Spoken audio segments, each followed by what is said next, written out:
Hello everyone, CDP का ये part 3 है। MCQ PYQ based solved paper है ये 2014 का।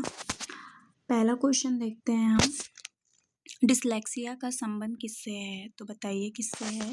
पढ़ने की अक्षमता से। आप जब भी पढ़ोगे ना, आप इस पे एनालिसिस करके ही पढ़ना, ताकि आपको पता चले कि ये डिसलेक्सिया होता है क्या है। मैं बता दूं कि डिसलेक्सिया एक ऐसी अक्षमता है जो पढ़ने में कठिनाई आती है, ना कि गणितीय में। ठीक है, हर बार सॉल्व्ड पेपर सही नहीं होता है, इसलिए मैं जो है ये वीडियो आप लोगों के लिए लाती हूँ ताकि आप सही से और सटीक पढ़ सकें। तो मैं बता दूँ कि डिसलेक्सिया जो है पढ़ने और लिखने दोनों में होता है, लेकिन सबसे ज़्यादा डिसलेक्सिया की जो बीमारी है वो पढ़ने में कठिनाई से होती है। ठीक है, और आपको ये बता दूँ गाइस कि डिसलेक्सिया जो है आपके संबंध पठन विकार से है, और इसमें जैसे बी होता है, आप बी लेटर लिखते हैं उसको बच्चा डी में जो है, जैसे बी है उसको डी है, लेकिन इसमें ये कंपेयर नहीं कर पाता है कि ये बी है कि डी है, तो इसमें वो प्रॉब्लम फेस करता है। जैसे SAW है, फिर SAW को वो ऐसे लिख सकता है वो, तो इसमें ये न्यूक्लियर और क्लियर नहीं कर पाता है, अंतर नहीं कर पाता है। जैसे सी है, सी और डी में वो मतलब लिखता है और पढ़ता है आदि, तो ऐसे ऐसे कंपेयर नहीं कर पाते, इसलिए बच्चों को क्या होती है, डिसलेक्सिया में पढ़ने की जो है कठिनाई फेस करनी पड़ती है। तो पढ़ने की अक्षमता से होता है, ठीक है, ना कि गणितीय और समस्याओं को समझने में महसूस हो। तो ए इसका आंसर हो जाएगा। ठीक है, नेक्स्ट क्वेश्चन है हमारा, बच्चों को सीखने के लिए अभिप्रेरित करने के लिए शिक्षक को बढ़ावा देना चाहिए। क्या बढ़ावा देना चाहिए बच्चों को सीखने के लिए? बताइए। आप बच्चों को अगर सिखाएंगे तो क्या बढ़ावा देंगे? उसको आप गिफ्ट दे देंगे, प्रतिस्पर्धा पुरस्कार दे देंगे? आप नहीं देंगे। सीखने के लिए आप स्थिति और वातावरण का क्या करेंगे? सृजन करेंगे। तो सी हमारा क्या हो जाएगा? आंसर हो जाएगा। ठीक है, तीसरा क्वेश्चन देखते हैं हम। अच्छे अनुशासन के लिए मुख्य तत्व है। अगर आप अच्छा अनुशासन करना चाहते हैं तो क्या तत्व हो सकता है? बताइए। आप तो एक अध्यापक अच्छे होंगे, आपका वातावरण स्वस्थ और वातावरण होना चाहिए, आप एक आदर्श अध्यापक होंगे, और पुरस्कार और दंड ये नहीं होना चाहिए अनुशासन के लिए, लेकिन पुरस्कार और दंड ये भी जरूरी है। तो उपरोक्त सभी क्या हो जाएगा? हमारा आंसर हो जाएगा। ठीक है, नेक्स्ट क्वेश्चन है, अगर पर ये पूछे क्या है अनुशासन के लिए, तो आपको पुरस्कार दंड दोनों एक्सेप्टेंस होना चाहिए ना, तो ये चीज़ें हैं। नेक्स्ट क्वेश्चन है आपका, एक आदर्श अध्यापक में पाया जाने वाला गुण है। अगर आप एक टीचर हैं तो आप में क्या गुण होने चाहिए? तो बताइए, आंसर क्या हो जाएगा आपका? लोकतंत्रात्मक दृष्टिकोण, विजय वस्तु पर अधिकार, बाल मनोविज्ञान का ज्ञान और उपरोक्त सभी। तो डी आपका क्या हो जाएगा? आंसर हो जाएगा। पिछड़े बालक वह है जो अपने पाठशाली जीवन के मध्य 10 से 11 वर्ष में अपने आयु के अनुरूप सामान्य कक्षा से नीचे की कक्षा कार्य ना कर सके। यह कथन किसका है? बताइए किसका है भाई? पिछड़ा बालक कौन है? जो पाठशाली जीवन के बीच में वो 10 से 11 वर्ष का बच्चा होता है और वो अपनी आयु के अनुरूप सामान्य कक्षा से नीचे कक्षा का कार्य ना कर सके। तो ये कथन किसने कहा है? तो ये है सिरिल बर्ट ने कहा है। ठीक है, नेक्स्ट क्वेश्चन देखते हैं हम। आपकी कक्षा में एक बच्चा रोज आपको परेशान करने के लिए अप्रासंगिक प्रश्न पूछता है, तो आप क्या करेंगे? आप डांट देंगे क्या? नहीं डांटेंगे। शिकायत कर दोगे आप? नहीं। आप उससे बातचीत करेंगे ना, तभी तो, या उसके माता पिता से शिकायत कर देंगे। भाई, बच्चा रोज शिक्षक जो है परेशान करने के लिए प्रश्न पूछता है क्या? नहीं। शिक्षक को उससे बातचीत करके उसकी समस्या का समाधान निकालेंगे। तो सी आपका आंसर हो जाएगा। नेक्स्ट क्वेश्चन है, पियाजे की कौन सी अवस्था का संबंध अमूर्त और तार्किक चिंतन से है? बताइए क्या हो जाएगा आंसर? देखो, पियाजे ने तो 4 अवस्था में बांट दिया गया है। हम सीधी बात करते हैं, POS, SOS। सबसे पहले तो आता है आपका SOS। ठीक है, SOS, COS, POS, सॉरी, ठीक है, POS, COS और FOS, ये नो 4 अवस्था में बांटा गया है। लेकिन वो बोल रहे हैं कि अमूर्त जो है वो तार्किक चिंतन से है, तो अमूर्त आपका आता है फॉर्मल में FOS में। तो आपका जो है कौन सा अवस्था हो जाएगा, ये बताइए कौन सा अवस्था हो जाएगा? C करेक्ट आंसर हो जाएगा आपका। क्या हो जाएगा आपका करेक्ट आंसर? C, ठीक है। अमूर्त को बोलते हैं FOS, फॉर्मल बोलते हैं भाई, ठीक है। NCF 2005 की संस्तुतियों के अनुसार कक्षा 1 एवं कक्षा 2 के विद्यार्थियों के लिए मूल्यांकन का तरीका होना चाहिए। क्या मूल्यांकन होना चाहिए भाई बताइए? परीक्षण के आधार पर, ठीक है। देखिए परीक्षण के आधार पर होगा, ठीक है। संस्कृति पर शिक्षा का क्या प्रभाव पड़ता है बताइए? संस्कृति का शिक्षा पर क्या प्रभाव पड़ता है? सारी चीज़ें, ठीक है। निरंतरता आप बनाए रखेंगे, हस्तांतरण भी और परिसर, ठीक है। नेक्स्ट क्वेश्चन देखते हैं।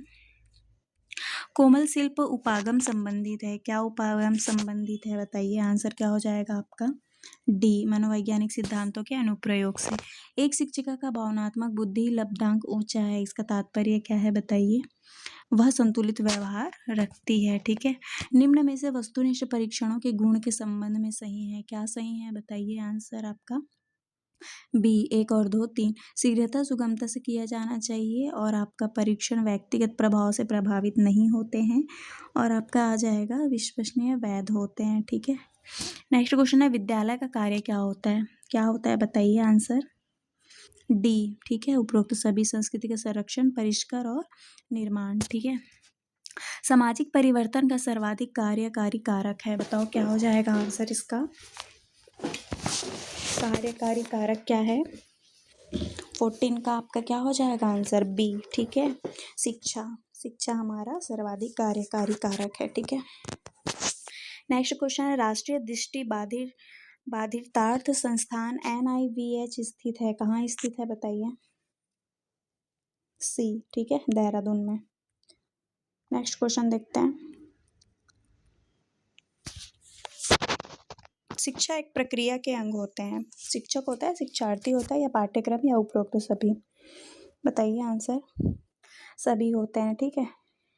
तो D आंसर हो जाएगा। प्रभावी स्थायी शिक्षा ग्रहण करने के लिए विद्यार्थी के पास होना चाहिए। क्या होना चाहिए? योग्यता और अभिप्रेरणा का वांछित स्तर, ठीक है।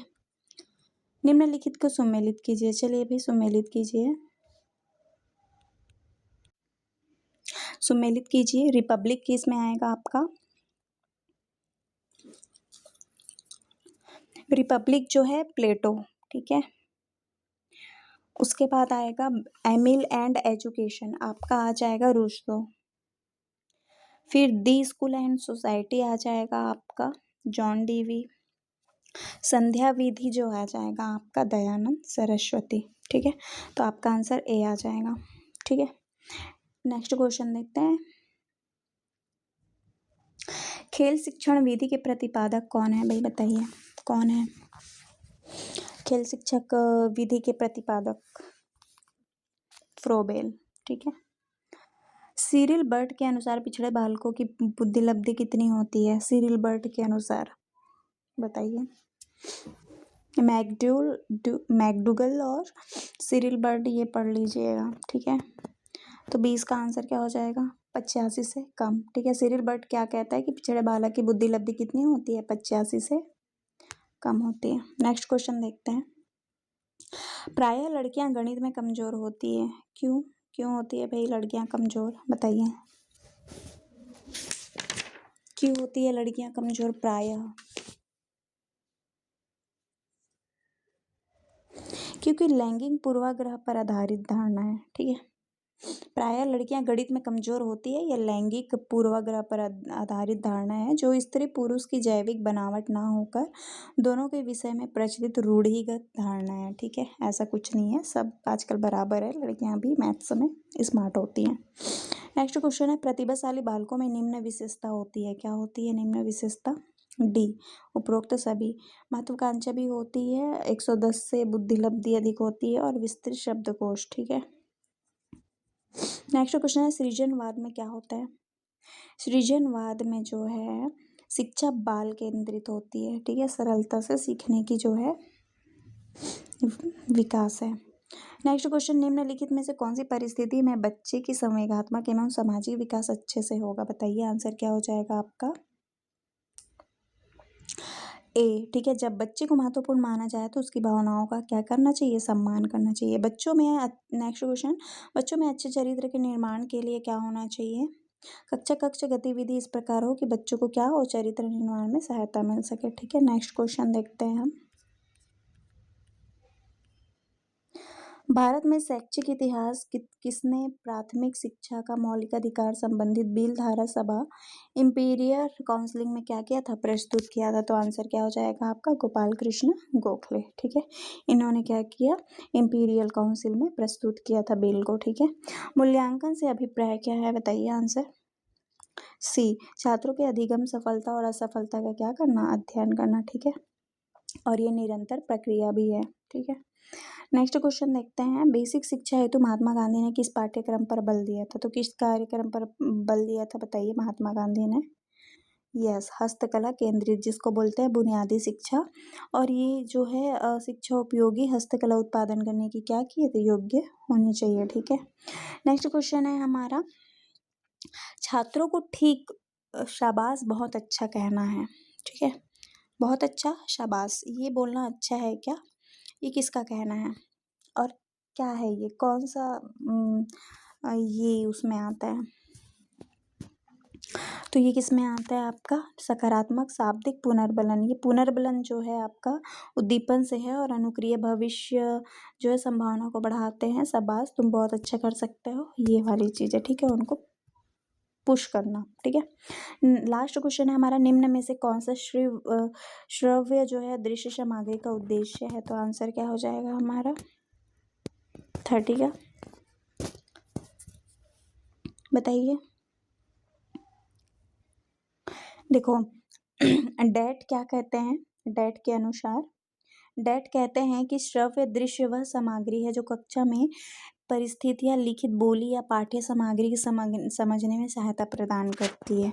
ठीक है, तो ये क्या इनका कहना है कि शिक्षण को क्या करते हैं? प्रभावशाली बनाना होता है और बालकों को तथ्यात्मक जो है सूचनाओं को रोचक ढंग से प्रदान करता है और तीव्र एवं जो है बुद्धि जो होता है ना, तीव्र बुद्धि और मंदबुद्धि बालकों को योग्यता अनुसार शिक्षा भी देना होता है और अमूर्त पदार्थों को मूर्त रूप में देना होता है और शक्ति का विकास करना होता है। ठीक है, तो इसमें क्या हो जाएगा आंसर?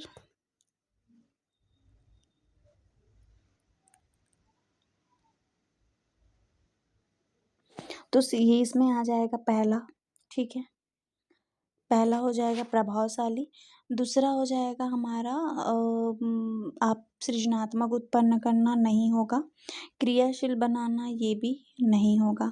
तो आपका पहला आंसर हो जाएगा पहला और चौथा। नहीं नहीं नहीं, ठीक है, इसको हम स्टार करते हैं। ये आंसर थोड़े से कंफ्यूज है, हम नेक्स्ट वीडियो में इसका आंसर बता देंगे। ठीक है, थैंक यू, आज के लिए इतना ही, फिर मिलते हैं नेक्स्ट वीडियो में।